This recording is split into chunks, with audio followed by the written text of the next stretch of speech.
ಎಲ್ಲರಿಗೂ ನಮಸ್ಕಾರ. ದಿವಸ ನಾವು ತೋಟಗಳ ಬಗ್ಗೆ ಮಾತಾಡ್ತಿದ್ವಿ. ಅಡಿಕೆ ತೋಟ, ತೆಂಗಿನ ತೋಟ, ಬೇರೆ ಬೇರೆ ತೋಟದ ಬಗ್ಗೆ ಮಾತಾಡ್ತಿದ್ದೆ ನಾನು. ಇವತ್ತು ನೋಡಿ ನಾವೇ ಒಂದು ಎಕ್ಸ್ಪೆರಿಮೆಂಟ್ ಮಾಡಿ ಸಾವಯವ ಕೃಷಿಯಲ್ಲಿ ನಾವು ತರಕಾರಿನ ಬೆಳೆದಿದ್ದೀವಿ. ನೋಡ್ಬೋದು, ಈಗ ನಾವು ಎಕ್ಸ್ಪೆರಿಮೆಂಟ್ ಮಾಡಿರೋದು, ನಾವೀಗ ಟೊಮೊಟೊ ಮಾಡಿದ್ದೀವಿ, ಮೆಣಸಿನಕಾಯಿ ಮಾಡಿದ್ದೀವಿ, ಬದನೆಕಾಯಿ ಮಾಡಿದ್ದೀವಿ, ಮೂಲಂಗಿ, ಬೀಟ್ರೂಟು, ಸುಮಾರು ತರಕಾರಿಗಳನ್ನ ಮಾಡಿದ್ದೀವಿ. ಈಗ ಟೊಮೊಟೊ ನಮಗೆ ಬಂದಿದೆ. ಈಗ ನೋಡಿ, ಟೊಮೊಟೊ ಆರ್ಗ್ಯಾನಿಕಲ್ಲಿ ಬೆಳೆದ್ರೆ ಎಷ್ಟು ಚೆನ್ನಾಗಿ ಬಂದಿದೆ ನೋಡಿ. ಈ ಗೊಂಚಲು ನೋಡಿದ್ರೆ ನಿಮಗೆ ಟೊಮೊಟೊ ಅನಿಸುತ್ತೆ ಎಷ್ಟು ಚೆನ್ನಾಗಿ. ಅಂದರೆ ನೀವು ಸಾವಯವ ಮಾಡಿದ್ರು ಕೂಡ ನಿಮಗೆ 90% ನಾವು ಸಾವಯವ ಮಾಡಿದ್ದೀವಿ. ಇದರಲ್ಲಿ ಅತೀ ಕಡಿಮೆಯಾಗಿ ಕೆಲವೊಂದು ಇನ್ಸೆಕ್ಟ್ಸೈಡ್ ಬಳಸಿದ್ವಿ, ಬಿಟ್ಟರೆ ಬೇರೆ ಯಾವುದು ನಾವು ಕೆಮಿಕಲ್ನ ಜಾಸ್ತಿ ಬಳಸಿಲ್ಲ. ಎಷ್ಟು ಚೆನ್ನಾಗಿ ಬಂದಿದೆ ನೋಡಿ. ಪೂರ ಚೆನ್ನಾಗಿ ಬಂದಿದೆ. ಗೊಂಚಲುಗಳು ನೋಡಿ ಎಷ್ಟು ಚೆನ್ನಾಗಿ ಬಂದಿದೆ, ಕಾಣಿಸ್ತಾ ಇದೆಯಲ್ಲ ನಿಮಗೆಲ್ಲ. ನೋಡಿ ಎಷ್ಟು ಚೆನ್ನಾಗಿ ನೋಡಿ. ಗಿಡಗಳು ಅಷ್ಟೇ ಆರೋಗ್ಯವಾಗಿದೆ, ಫಸಲು ಕೂಡ ಒಳ್ಳೆ ಫಸಲು ಕೊಡ್ತಾ ಇದೆ.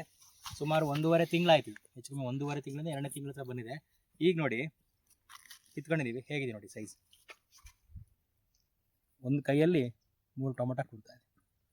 ಇಷ್ಟು ಒಳ್ಳೆ ಸೈಜಿನ ಟೊಮೊಟೊ ಬೆಳೆದಿದ್ದೀವಿ. ಇದು ನೋಡಿ, ಔಷಧಿ ಸ್ಪ್ರೇ ಮಾಡೋದು ಆರ್ಗ್ಯಾನಿಕ್. ಎಷ್ಟು ಚೆನ್ನಾಗಿದೆ.